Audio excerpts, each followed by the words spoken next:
Super sir. Hi sir. మనతో పాటు కొండా సురేఖ ఉన్నారు. అక్క ఫస్ట్ బతుకమ్మ చీరలో సమ్మిట్కి వచ్చారు. ఈరోజు సోనియా గాంధీ గారు పుట్టినరోజు, మరి తెలంగాణ ఇస్తానని ప్రకటించిన రోజు, అన్న మాట ప్రకారం ఆమె తెలంగాణ ఇవ్వడం, ఈరోజు మనం ఈ గ్లోబల్ సమ్మిట్ జరుపుకోవడం చాలా ఆనందంగా ఉంది. ముఖ్యంగా ఇందిరాగాంధీ ప్రధానమంత్రిగా ఉన్నప్పుడు నిరుపేదల కోసం ఆమె ఎన్నో సేవలు చేసింది. ఎప్పుడు కూడా ఇప్పటి వరకు కూడా మనము ఇందిరమ్మ రాజ్యం అని మాట్లాడుకుంటూ ఉంటాం.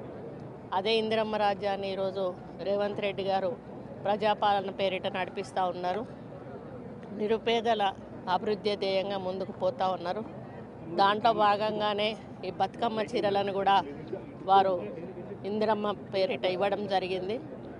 వారి ఇచ్చిన చీరలను, మరి గత ప్రభుత్వం ఇచ్చిన చీరలను పడేశారు, కానీ ఎక్కడ ఎవరు కూడా కట్టుకున్న దాఖలాలు లేవు. కానీ మేము ఇచ్చిన చీర ఎంత బాగా ఉంది అని చూపించడానికి, చెప్పడానికి, అది మేము కూడా కట్టుకొని చూపించాలని ఆలోచనతోటి ఈరోజు నేను ఈ చీర కట్టుకున్నాను. గ్లోబల్ సమ్మిట్లో కట్టుకున్నాను. చాలా హ్యాపీగా ఉంది. మొత్తానికి బతుకమ్మ చీరలో ప్రత్యేక ఆకర్షణగా ఈరోజు మంత్రి కొండా సురేఖ నిలిచారు. యాక్చువల్లీ బతుకమ్మ చీర ఏదైతే చీరలు తెలంగాణ ప్రభుత్వం ఇస్తున్నారో, ఇందిరమ్మ చీరల పేరు మీద ఇస్తున్నారు, ప్రతి ఒక్క మహిళకు కూడా ఇప్పటికే అందజేశారు. సో ఆ చీరలు పెద్ద ఎత్తున విమర్శలకు గురవుతున్నటువంటి సమయంలో నేరుగా దేశ విదేశాల నుంచి వచ్చేటటువంటి ఇంటర్నేషనల్ డెలిగేట్స్ మధ్యలో జరుగుతున్న భారత్ సమ్మిట్కి మంత్రి కొండా సురేఖ మాత్రం ఆ చీర కట్టుకొని ఈరోజు ప్రత్యేక ఆకర్షణగా నిలిచారని చెప్పుకోవచ్చు. వీడియో జర్నలిస్ట్ నరసింహతో Hema, Big TV, global summit.